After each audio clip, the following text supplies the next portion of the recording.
여러분, 혹시 행복하기 위해 필요한 자산이 어느 정도인지 고민해 보신 적 있으신가요? 오늘은 행복을 위한 자산 수준, 그리고 그게 왜 경제적 자유의 출발점인지 친근하게 이야기 나눠볼게요. 잠깐 머릿속에 떠오르는 경제적 자유라는 말, 여러분은 어떤 이미지가 떠오르세요? 전 알람 없이 눈 뜨는 아침이 가장 먼저 떠오르더라고요. 30대 이후부터 가장 크게 다가오는 게 바로 미래에 대한 불안이에요.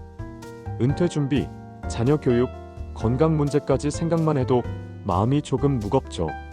그래서 자연스럽게 안전망, 즉 자산이라는 생각을 하게 됩니다. 여러분도 혹시 이런 고민을 하고 계시지 않나요? 저 역시 40대가 되면서 깨달았어요.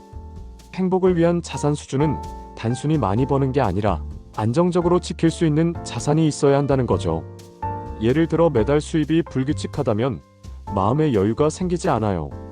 안정적인 자산이 있어야 마음이 편안해지고 그게 행복으로 이어집니다. 자산이 있으면 가장 큰 장점은 선택할 자유예요. 하고 싶은 일을 할 수도 있고 하고 싶지 않은 일을 피할 수도 있죠. 예를 들어 저는 얼마 전 가족 여행을 계획할 때 돈 걱정 없이 스케줄과 장소를 자유롭게 정할 수 있었어요. 이런 자유가 주는 행복이 얼마나 큰지 몰라요. 여러분은 경제적 자유라고 하면 어떤 모습이 떠오르시나요? 댓글로 공유해 주시면 좋겠어요. 전 개인적으로 알람 없이 눈 뜨는 아침이 가장 먼저 떠오르더라고요. 여러분 생각은 어떤가요? 행복을 위한 자산 수준, 흔히 한 달 생활비인 200개월 정도라고 합니다. 예를 들어 한 달 생활비가 300만 원이라면 약 6억 정도가 기본 기준이 되는 거죠. 하지만 중요한 건 단순히 액수가 아니라 나의 삶에 맞게 계획하는 거예요. 수치만 보고 무조건 따라하는 건 큰 의미가 없어요. 그리고 돈의 액수보다 더 중요한 건 나에게 진짜 필요한 행복이 무엇인지 우선순위를 정하는 거예요.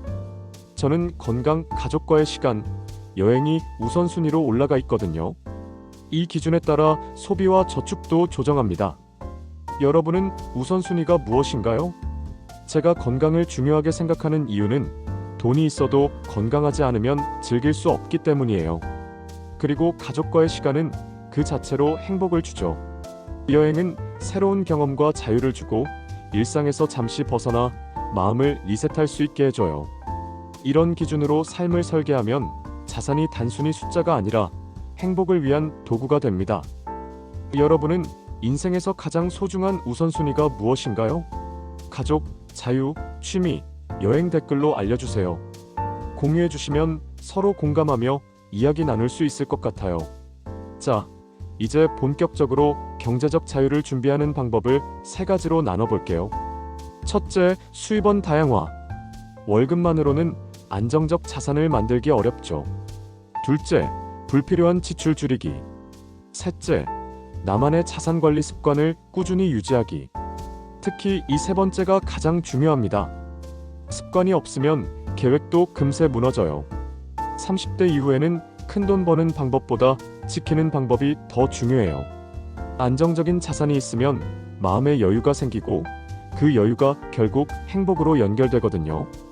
저는 매달 수입의 일정 비율을 저축하고 불필요한 소비를 줄이는 습관을 만들었어요.